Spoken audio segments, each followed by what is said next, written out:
I feel like intros are overrated. I know. You've already started dismissing them pretty much. I feel like we've started now. I feel like we've had to start now. Yeah. Welcome. Welcome to my channel. Yes, and to mine. And to your channel. So, of course, DeeBrief, Pies Nation, Nick, Adrian. I've stolen the show already. All right. Well, you're already here, so... That's fine. That's Mate, okay. It's a big week. Huge week. Big week, of course. We've got the Fight M&D game, the Big Freeze. Yep. Which is one of the great occasions in footy. And how good that both clubs represented on the slide as well with Dakes and Davey. Yeah, it's awesome. And I mean, two legends of both clubs in different ways flashed for us. I think early on, like the way he burst onto the scene, he was quite a phenomenal player, changed the game with his forward half pressure. I felt sorry for him in the back half of his career because he had to play with a lot of dross. We went through some pretty dark years and he was a bit of a shining light for us, but then Dakes, far out. Don't know what more can be said, really. I think he was, unfortunately, ended his career probably not on his terms. He felt like he could have gone around a little bit more, but for the 14, 15 odd years he was around, I mean, he was touted at the time as probably one of our most talented, greatest players, and it's funny that one of his sons might take that mantle from him in half a decade or so. But no, an unbelievable player, freakish talent, and obviously didn't grow up watching him as such, but the stories and the vision I've seen over time, enormous. Yeah, it's a bit like Robbie Flower for Melbourne. The older generation constantly educating me on what Robbie was like. I've seen many highlights of him, YouTube packages, but my old man and the generation above me and the generation above them just waxing lyrical about Robbie Flower and what he did for the club. So pretty similar in that respect. Absolutely. There's always a few around there. But, yeah, always a great opportunity, regardless of who's going up in the slide. It's fantastic to see so many get involved and a big crowd expected at the G, which is very exciting for everybody. So if you're thinking still about going down, I couldn't encourage you more to head down and watch it all unfold, and hopefully we get a good game in between too. We'll see. It will be a big game. There'll be a lot of Collingwood supporters out in force, of course. As always. I think the record crowds, off the top of my head, 83. 83, I was saying during the week, yeah. Yeah, so they're trying to get 85,000 down there. Now, the footy gods, well, not the footy gods, the weather gods, are not helping us because apparently it's going to be pissing down with rain. Yep. But no excuse. Get to the footy, get to the G. There'll be a lot of Collingwood fans there. There would have been more Melbourne fans there had they not slipped up last week and kicked the 7-21 against St Kilda. You think that's enough to waver the confidence of a lot of your fans? A little bit. I mean, I think we're a little bit soft in that regard. Just in general. I stick up for Melbourne crowds. There's a bit of a myth going around that they don't rock up. If you actually look at our average home crowd attendances in the last 4 or 5 years, they've been pretty good. We're never going to get anywhere near the likes of a Collingwood, a Carlton, even throw a Richmond and a Essendon in there. Like, fair play to Essendon fans. We don't want to talk about Essendon for too long on this show. No thanks. But despite the fact they haven't won a final since 2004, their fans still rock up. But there is a bit of a myth, I think, around Melbourne crowds. They're not as bad as people think and the perception that's been pushed.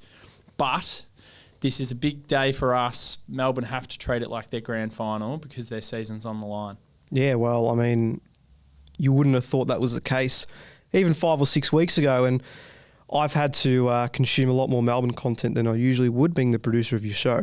So it's been an interesting ride, to say, from where you were sitting at 0-4, 0-5, was it? 0-5, and then to turn around the way that you have with some pretty crucial wins during that stretch. I mean, some really strong performances, I have to say. And I know last week would have been a bit of a blip in the road, but I always fear coming up against Melbourne on this day because we know how much you as a club pump it up and really want to make it special, and of course the connotations with Neale and the like. So we know that every club always tries to play their best against Collingwood, and we're expecting nothing less come Monday. But in saying that, I don't think we've really put a foot wrong ourselves over the last month or so, and it's hard not to be confident without being arrogant.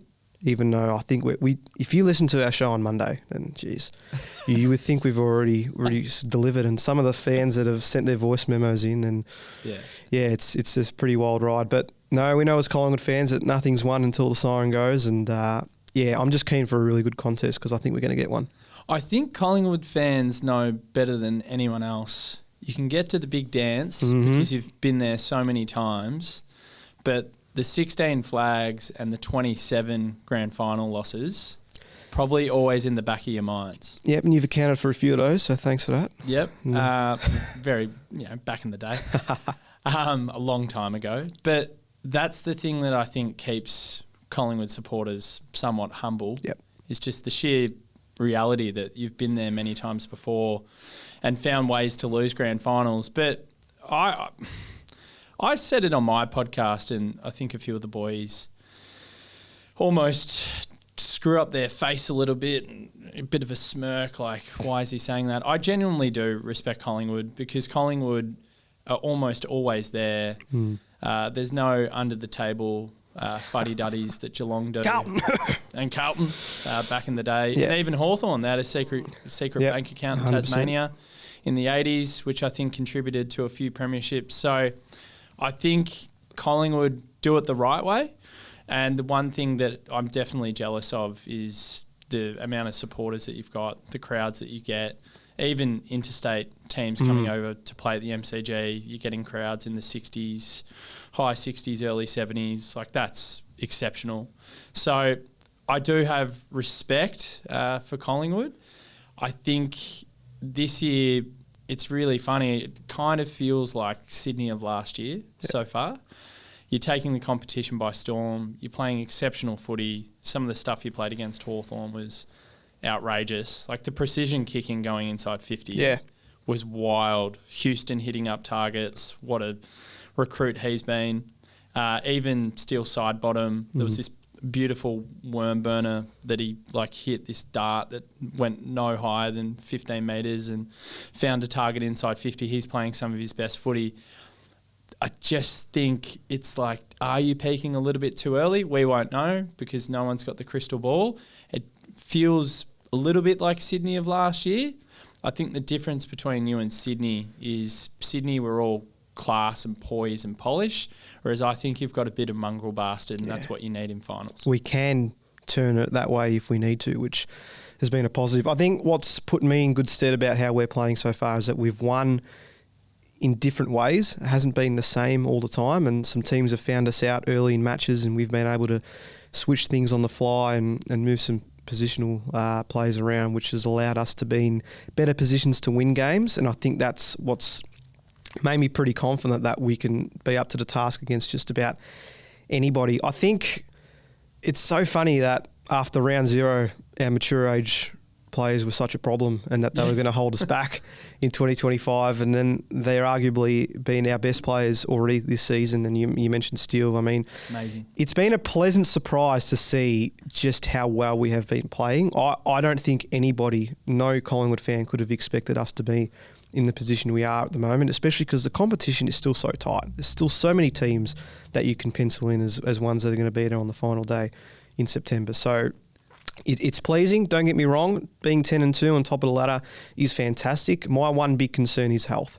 Yeah. And I know that comes without saying, but if we can maintain a pretty strong list and not have too many long-term injuries, that can be a big factor into derailing a season very quickly. And because we do have a slightly older list compared to others, it does make us a little bit more vulnerable in that sense. Right now we're in a luxurious position where we can manage players. Jordan De Goey, he's been playing injured. We've been able to have the chance to rest him for a little while now. We're easing Tom Mitchell back into senior footy. We haven't had to rush him in per se because we've had others stand up to play his role. So it's great that we're, as I said, in that position, but can't take it lightly. And one loss can turn to two, and we know that it can very quickly ask some questions of you when you start to not perform. Look at Hawthorn as a prime example. They were flying after a month or so, and now the questions have been asked of them, and they've got a big couple of weeks ahead. So, it's fantastic to see that we're playing so well. But, I'm really trying not to push it too far. It's been pretty good. I can't complain. Jamie Elliott, he's been unbelievable. Watching him last week on Friday, I was just sitting on the couch and I was going, who the fudge is going to curtail him from a Melbourne point of view? I think it probably ends up being a job for Judd McVie. It's a big task. Yeah. He's playing scintillating footy. And then the other one that scares me, I think if you quell Jamie Elliott, I worry about Bobby Hill. Yep. And the Bobby Hill matchup, I really hope we don't roll with this, but Caleb Windsor got taught a lesson last week in terms of two-way running defensively. Dan Butler getting out the back, kicking 4 goals, almost being the difference in the game from a forward perspective. If we run Caleb Windsor with Bobby Hill, I think we're just asking for danger. So it's funny that aerially with your big, tall key forwards, I think we might be okay in that respect. But it's these medium and smaller forwards that do so much damage for Collingwood, and Jamie Elliott and Bobby Hill far out. Like, if it's wet, I think their skill set will certainly come to the fore. So that's a big, big concern for me, those two players in particular, and I think Melbourne need to be really smart about who they roll with. And I'd even consider throwing Trent Rivers back behind the ball. Yeah, right. Okay. Just because I'm that scared of those two players. Well, I think with Jamie Elliott, he's the complete forward. Yes, he's small in stature, but he's been compared to as some of the strong full forwards over the last half a decade or so, because he's just so excellent with his IQ with the footy. Makes plenty of space inside forward 50, leads up brilliantly, can mark overhead, chest, right in front. And then even if he doesn't mark it, his ground ball has been exceptional. And we've always seen that from Jamie. And I think we feared a lot as Collingwood fans. He had a lot of injury struggles early in his career, and we didn't know if we were going to get the best of Jamie Elliott. And I think everyone would have been content if he had retired after winning the premiership, because he was able to, redeem himself, come through and be part of that journey. But the fact that he's still going at this age and then playing career best footy, where he's looking at a potential 50-goal All-Australian season, I mean, it's just unbelievable, and a privilege to have someone of his ilk in our forward line playing the way he is. And, not putting the pressure necessarily on a Lachie Schultz or a Bobby Hill to bob up and kick 2 or 3 goals a match for us, because, Jamie's delivering on that aspect. So it's fun. The wet weather concerns me with that. I think Bobby might be a little bit more suited to it, and I'm not sure where Jamie goes with that, but I do have full faith that he can put on another pretty special performance. If I had to look at it on the other way, I mean, you've got a pretty dangerous forward of your own at the other end of the ground in Kozzy Pickett. Yep. And I think I would have laughed at you if you had have said to put Isaac Quainer on him at the start of the year, but his work over the last fortnight's been pretty exceptional. Did a pretty good job on Nick Watson last Friday against the Hawks, so would like to see Quainer at least start on Kozzy, but I mean, he's just so silky smooth, and even when he moves into the midfield, he just becomes an extra threat. And it's no wonder you're doing everything you can to keep him around at the club, because him and Maxi, which I'm sure we'll touch on as well, have been two of the reasons why you've been able to climb your way back up the ladder. Yeah, definitely. I think Kozzy still annoyingly lacks a bit of consistency. We've seen some big games from him. We've seen some 20 and 5s, and then the week after we've seen him almost fall off a bit of a cliff in terms of output, and that was certainly the case against St Kilda. Windhager did a really good job on him in a tagging role, and he didn't have an influence last week whatsoever. He was in at centre bounce quite a bit. I think he attended 70% of the centre bounces last week. So I think the conundrum for Melbourne, I guess it's a healthy one because he's been so dynamic from clearance and stoppage, is what split we actually end up doing. I would rather see him spend more time forward this week. Okay. I think if it's wet, a player like Kozzy, you said it with Bobby Hill, I feel like it's tailor-made for him. Yeah. So we've got enough options to roll through the middle. It's a shame we're going to miss Jack Viney, because I think if he were to go into the midfield rotation. What's the story with just that? His hand. He had the... It's not the concussion anymore? Well, no, he had the concussion and then apparently slipped over at training before the Alice Springs game and fractured his hand. So he's out this week, a potential chance for Port next week, but I think they'll probably just wait until after the bye. Yeah.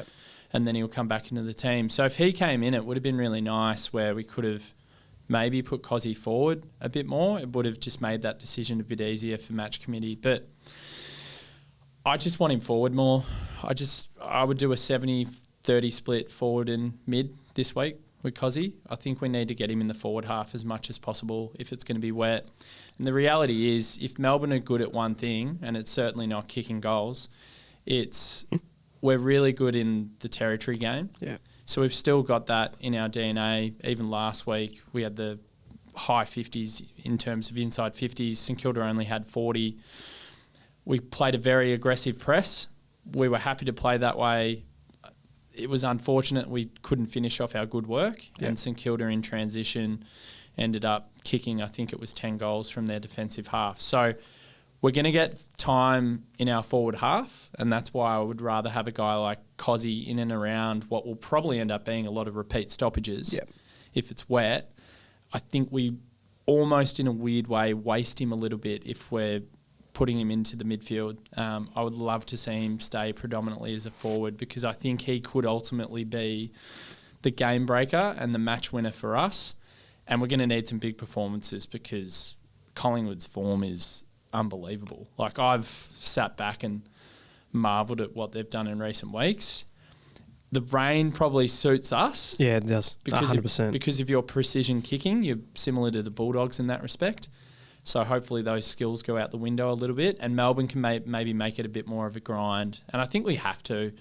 I think the only way we win this is repeat forward 50 stoppages, manufacture different ways to get goals through sheer grit. But I've got no faith and confidence in our ability to kick it through the big sticks. Are you a high clearance team? Yeah, we have been. Like, the last 6 weeks before the St Kilda game, we're one of the best contest teams in the comp. So I still think that part of our game will work really well on King's birthday. Mm-hmm.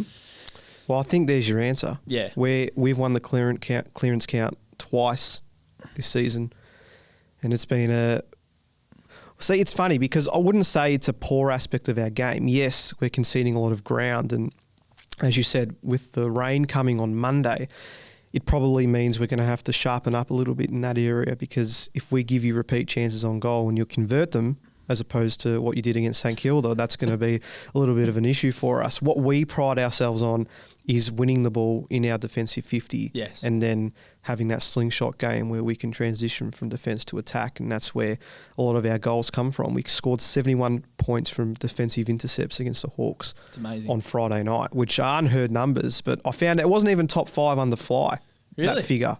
So we definitely pride ourselves on using that as our source of scoring, which is fantastic. But the weather means that might be something of our game that gets taken away, especially if you are clinical early. It puts us on the back foot a little bit. So whilst, as I said before, I like that we can adjust a little bit and turn things as the game's going on, I do worry that if you get a hold of us in the clearance count, then that's going to put us in a little bit of danger. We've got a good midfield mix that I feel like can combat that a little, but my problem is Max Gawn and the way that he's been playing his footy this year. As good as Darcy Cameron has been, and I still think if he continues down this race, and he might be a sneaky squad of 40 All-Australian look, because he's been playing some great footy.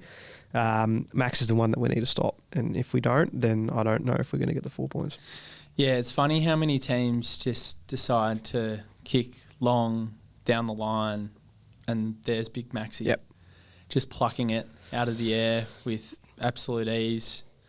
Makes the game look stupidly easy when teams decide to do that. Yeah. It could be a day where you've just got to get it forward. The ground ball game will be really interesting. I think Collingwood are just so rapid, so clinical, not as fumbly as Melbourne. Like, I'm quite critical of how much we fumble in terms of the ground ball game. I think you guys are really slick in that aspect. So if you keep it on the deck and keep it out of the air, away from Max, who'll probably end up playing a kick behind the play, yep, I think you're a good chance of maybe mitigating his influence on the contest. Yep. But just while you're on it, I think Darcy Cameron's an exceptional ruckman, and somewhat of a player that I reckon only 3 or 4 years ago I didn't think he was much chop. I feel like he's come on in leaps and bounds recently, and absolutely put himself in the conversation as one of the top 5 rucks in the comp. You have to say Cherry and Gawn, the two standouts, and then absolutely I think Cameron has to be in the mix as maybe the 3rd, 4th best ruckman in the comp. Well, Rise has been fantastic because he lost his starting ruck spot in the back end of 23 and he worked incredibly hard to finish 2nd in our best and fairest last year, which was a phenomenal achievement in itself. But then to go another level again, I just love that he's got so many aspects to his game. The fact that, he can go back and play behind the footy, probably not as well as Maxi does, but still be that relieving player. And he was very important for us against Fremantle in that role. He can impact the scoreboard at the other end and go up and take some important marks. I think I'm not sure exactly because I haven't looked at it in a couple of weeks, but he's definitely the one of the highest rucks in terms of contested marks this year. So you talk about going down the line. Well, he's certainly capable of at least making a contest, but knowing how accountable DC is going to have to be on Monday, this is where I wouldn't mind bringing Mason back this week. Big Meso. Didn't play a second ruck against the Hawks, and when we had to put Billy Frampton in there, I think we got found out a little bit in the first half. It was the only time I felt uncomfortable about the Hawks getting back into the game. Mace loves King's birthday. He's played some pretty good games against you guys over the years, so I'd love to see him have the chance to come back in. That's only if, I don't know if you saw, but Dan McStay might be a chance of returning for us this week. And if he is, well, then he's been able to play that backup ruck role pretty well, so I wouldn't mind him coming into the mix as well. But still not sure what that will look like. But I think we do need a second ruck of some sorts just to ensure that we're not giving DC the full load against Maxi. Lockie Schultz, that's a big out. Yeah, can't catch a break. Is that a big out? It is. Yep. Is he the number one pressure player in your side? Absolutely. Or is it McCreary? No, I think Schultz has taken the mantle this year, and I think it was a big part of his game last season, and it got swept under the carpet quite a bit because a lot of Collingwood fans were expecting to see him kick 30, 40 goals after his time at Fremantle. It didn't quite work out that way, and there was a bit of criticism. But no, his pressure and his second efforts around the footy have been sensational, and he's had a couple of big plays this year that have stopped us from being in vulnerable positions against opposition sides late in matches. I look at the Bulldogs and Freo games as prime examples, and it's been fantastic to see him play such a role after I guess a down year last year. You could see what he was trying to do, but I think he just needed some time to fit into a new structure and a new side. Unfortunately for him, he just can't catch a break. He's had concussion, now this hamstring injury, another hamstring injury he had earlier in the season as well. So unfortunately for him, he just hasn't been able to get a good run at it. He's certainly our best 22, and he'd be going straight back into this side, and it's going to be a big blow having him and Paddy Lipinski out of this team this week. Of course, Lip with that concussion as well that he suffered last week. But, love what Shooter's brought to the table, and I just couldn't be more impressed with how he's been able to keep his head up throughout this whole time. And I think there were instances in games last year where if he didn't get that confidence early, it would result in him having a pretty minor impact throughout the rest of the match. We're seeing now that even if he has those moments early in games, he's able to pick himself up and still know that he can play a role in this side with his pressure and his tackling, which he's been superb at. But, he's going to be a big loss. Pendles? Yes. Is he just playing until he breaks the record? Is that it? The game's record? Well... Does he play next year? I can't see why not. So I can't see why not. That means he breaks it if he doesn't get injured. He is. I think he'll break Michael Tuck's record if we have a deep finals run. 426 Tuck off the... 426 was Tuck. Harvey was 430. 432 was... 432. So Harvey. He's on 413 as we speak. So he's got 20 games to go. So he plays this year. He stays relatively fit. You might manage him for a couple more. Who knows? Yeah. And then he goes again next year and he breaks the record. Is that what he's doing? He's just playing until he breaks the record? Well... He's Look, playing good footy. I think, and that's the other thing, I think if he wasn't and there was queries about if he's still in this best 22, then we're looking at, maybe this might be your last year. But, I heard reports as early as March that he was already keen to play into 2026. And I think what he's bringing to this side, apart from the fact that he can still get the footy, again, is his IQ and his on-field coaching that he brings to the side. And just encouraging the Nick Dacoses of the world and the youngsters in our team on how things are going on field in real time. And I think that's such an underrated part of what our squad is made up of. The likes of, Steele, Jeremy Howe has been incredible this year. Oh, we don't talk about him. Yeah, I know you don't like Jezza, but I have to because, he's had an underrated season and his experience comes into the fore. But there are others. Brody Mychek is even in his 30s and he's been one that's led that forward line pretty well. So I can't complain with what the older guys have brought in, and Pendles has led that charge exceptionally. And as long as he's still getting the footy, mate, I can't see how he's not in this side for a bit. So it's incredible. I really got to enjoy it. He's 99% Collingwood. He's 1% Demon. It's really funny how I claim this, which is so stupid. But I love it when Pendles talks about being a childhood Demon. He's like, my favourite player was Adam Uze. I love the three-quarter sleeves. And I'm just like, isn't it beautiful that one of the greatest players to ever play the game, who might potentially get a statue out the front of the MCG, and if he breaks the game's record, he probably deserves one. He's probably the best ever pie. Yeah.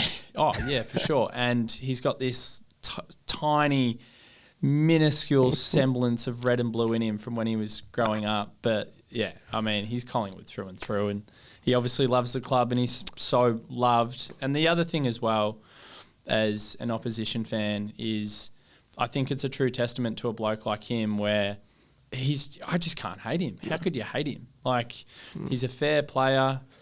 He's an exceptional footballer. He's a great leader. He seems like a really good fella. He always conducts himself well in the media. So I have nothing but admiration for Pendles, and it's probably similar with, I would say, Steele side bottom as well. Yeah. Like, they're the two, you look at them and you go, well, they're both there, they're both guns, and they've played a lot of footy, and they're still soldiering on. And yeah, so the Pendles thing, I've got that little claim of like, he's 1%. That's fine. If that makes you sleep at night, mate, I'm more than happy. I think about it all the time, Nick. I need to ask you. Yep. We've won 10 of our last 12 against the D's. Yeah, thanks for reminding me. Now, there's a point to this, I promise you. Hawks have been our bogey side for a long while, and there was so much nerves for us coming into that game, knowing that it was one we had to win. Yep. And to win, by the way, the margin that we did has put us in pretty good spirits. What makes you think Monday will be different compared to times that you've had to play us in recent years? What gives you that bit of optimism that you are able to come to the G on such a big occasion against a red-hot side like us and come home with the 4 points? You don't have to win. I don't think you have to win. No. You're that far clear. I think your run home looks really nice. I think the way you're managing the squad, you referenced to Goey before, the luxury of not having to rush him back, so you're not chasing and banking 4 points every single week, or you don't have to. So eerily to me, it feels a bit 2023, which is the last time we beat you, and that was on King's birthday. Yes. Melbourne were coming into that clash desperate to cling on to their top 4 position and remain one of the premiership contenders at the time.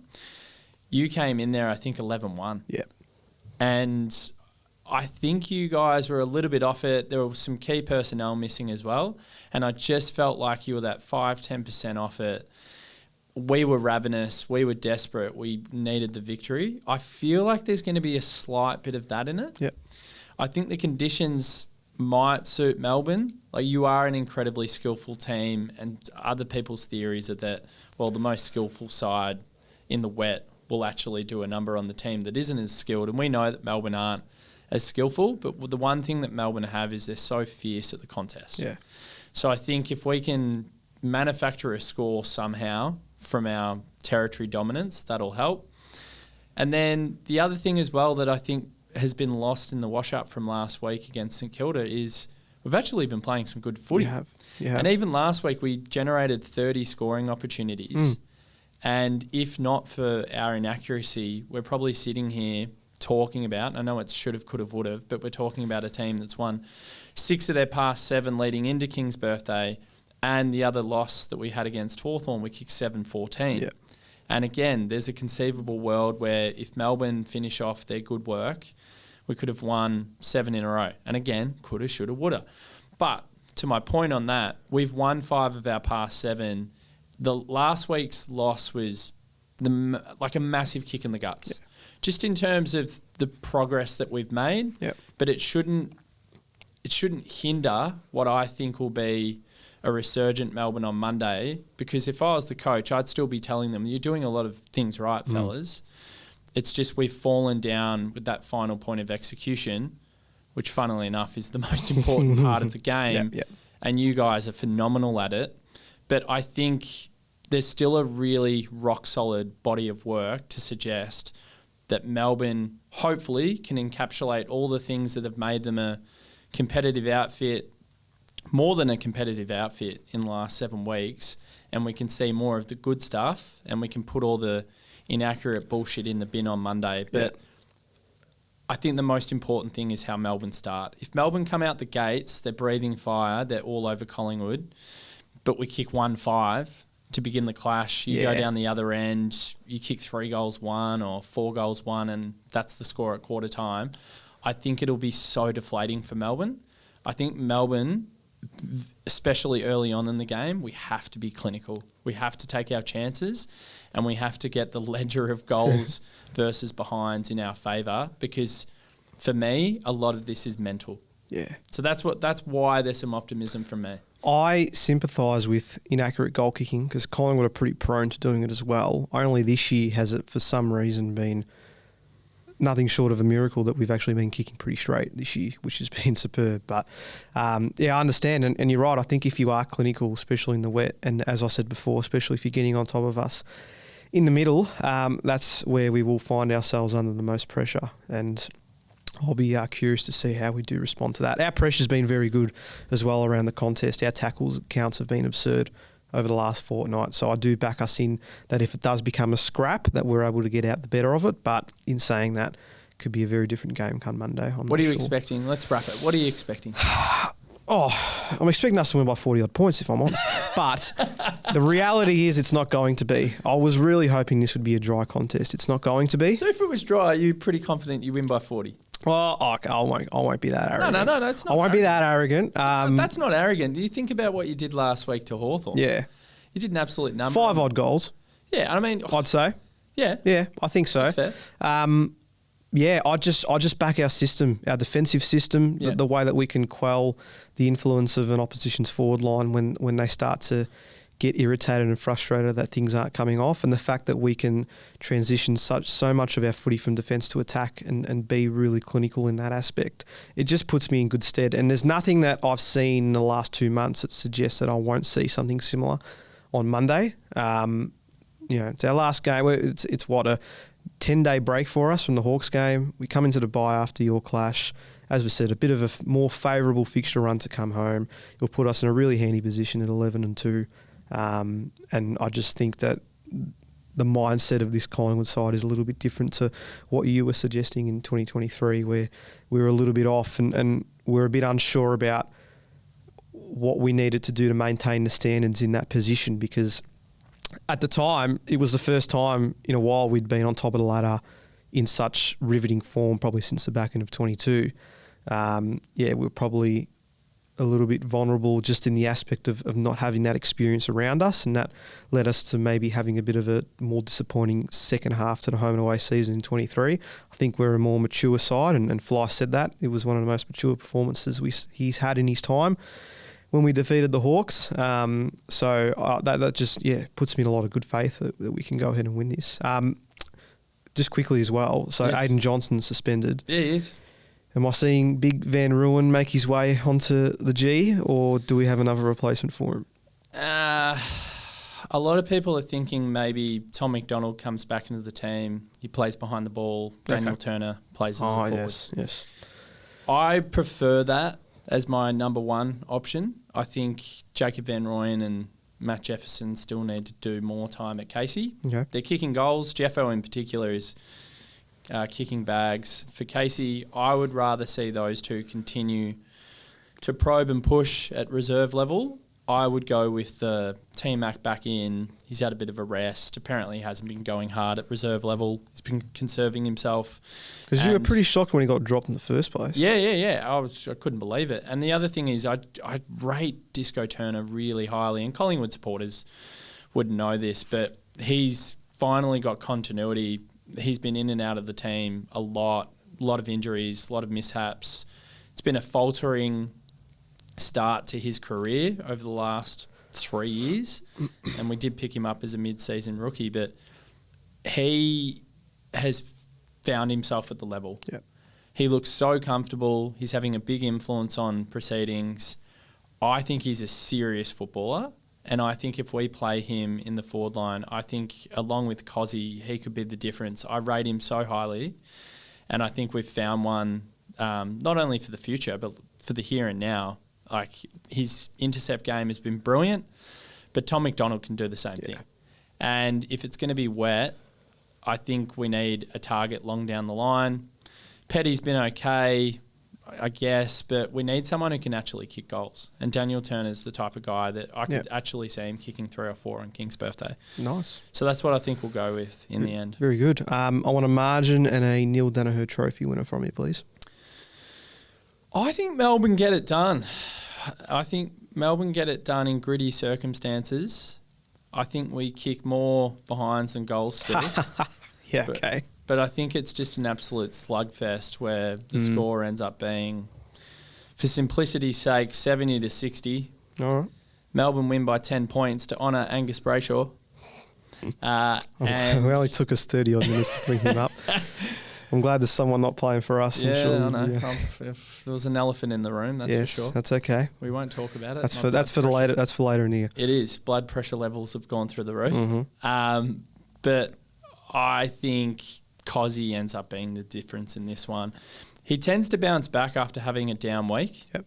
And I think, as we said before, the conditions will suit him. Yes, he'll spend a bit of time in the midfield, but I'm talking a 25, 3 goals, a shitload of tackles, the clear difference on the day. So it seems like a very obvious choice. Yep. The other player we haven't mentioned as well is, I think, Christian Petrarca coming back onto the big stage of King's birthday last year, going down with that horrific injury. Yep. A childhood pie as well. I know. So we have a nice spot for him if he still wants to consider anyway. So we need to mention that, but I think he'll have a big day as well, and hopefully rid himself of a few demons from last year and cherish in a victory, because that was a pretty harrowing experience for us, and pretty embarrassing experience for Melbourne as a footy club as well, because all the medicos and everyone involved didn't handle that very well. So embarrassing, and I'm hoping that a year later we get a beautiful outcome instead of what we saw last year, which was horrific and, as I said, quite embarrassing. Well, it started a bit of a 2-month spiral for you guys after that. Again, not to open old wounds, but yeah, it wasn't ideal. I didn't like seeing it off as a Collingwood fan, of course. It was a pretty horrific time. And how he was allowed back on is beyond me.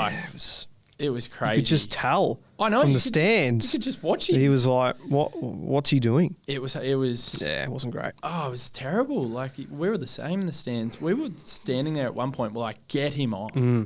Get him off now. You could just tell the way he was grimacing. Yeah. Touching his rib cage. It was absolutely horrible. So I'm hoping that he has a big game and he can sing the song at the end of it. 5 goals. I'll stick with it. 5 goals. Sure. We've already seen this year that the Pies can win by a decent margin in the wet, albeit it was against Essendon on Anzac Day, so I don't know how much you take to that. Jamie Elliott, he can just kick goals in any conditions, any way how. Any way the ball's delivered to him, he can pick it up one hand off the ground. He can another take 5? Gee, if he kicks another 5, well, he should be leading the Coleman if it wasn't for Jeremy Cameron's junk time goals against West Coast. But regardless, he kicks another 4 or 5, well then we're having a serious discussion about him being one of the best forwards in the competition. I think he was rated as the best player just about in the comp in the last 5 or 6 weeks, according to Champion Data. So. Would back Jamie to have another big performance. Ned Long's my underrated Neale Danaher Trophy medalist. He's had a phenomenal year since being a staple hold in this side. So, yeah, he'll love the wet. Big tackling man.